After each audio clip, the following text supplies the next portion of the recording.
Recent గా chief election commissioner removal process అనేది news లో ఉంది కదా. అయితే ఈ టాపిక్ మీద యూపీఎస్సీలో ఇచ్చిన ప్రీవియస్ ఇయర్ క్వశ్చన్స్ ని సాల్వ్ చేద్దాం. అంతకంటే ముందు మనం ఎలక్షన్ కమిషన్ ఆఫ్ ఇండియా గురించి చూద్దాం. So election commission of India గురించి part 15 of the Indian constitution లో మెన్షన్ చేస్తున్నారు. It is an autonomous constitutional body. Article 324 to 329 వరకు మనకి ఎలక్షన్ కమిషన్ ఆఫ్ ఇండియా గురించి ఉంటుంది. సో కమిషనర్స్ ఎవరు అండ్ వాళ్ళ టెన్యూర్ ఏంటి, పవర్స్ ఏంటి, ఇవన్నీ కూడా ఈ ఆర్టికల్స్ లో మనకి మెన్షన్ చేస్తున్నారు. సో ఫస్ట్ కంపోజిషన్ చూస్తే it is a 3-member body. Chief election commissioner and two other election commissioners ఉంటారు. ఓవరాల్ గా 3 members ఉంటారు. వీళ్ళని ఎవరు అపాయింట్ చేస్తారు?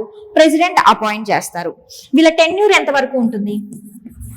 టెన్యూర్ వచ్చేసి 6 years or until 65 years, whichever is earlier.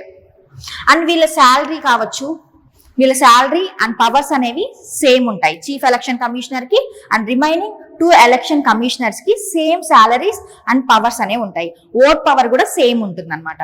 And వీళ్ళని ఎలా రిమూవ్ చేస్తారు అంటే సేమ్ సుప్రీంకోర్టు జడ్జ్ ని ఎలా అయితే రిమూవ్ చేస్తారో పార్లమెంట్ రిజల్యూషన్ ద్వారా సేమ్ అలానే chief election commissioner and election commissioners ని అలానే రిమూవ్ చేస్తారు. అండ్ శాలరీ కూడా మనకి సుప్రీంకోర్టు జడ్జెస్ తో ఈక్వల్ గా ఉంటుంది.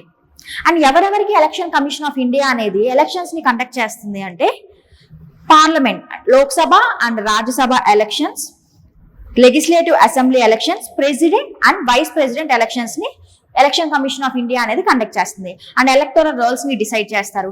By election and general elections కి స్కెడ్యూల్ ని కూడా మనకి ఎలక్షన్ కమిషన్ ఆఫ్ ఇండియానే డిసైడ్ చేస్తుంది. ఇప్పుడు క్వశ్చన్ ని సాల్వ్ చేద్దాం. ఈ క్వశ్చన్ ని 2017 లో అడిగారు.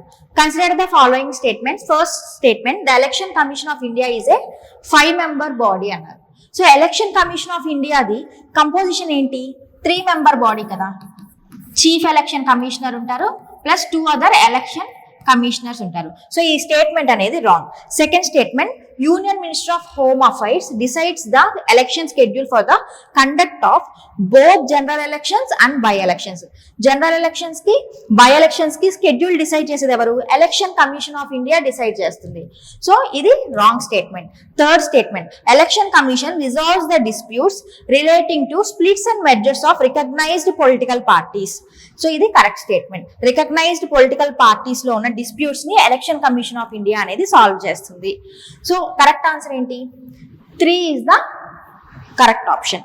సో నెక్స్ట్ క్వశ్చన్ ని సాల్వ్ చేద్దాం.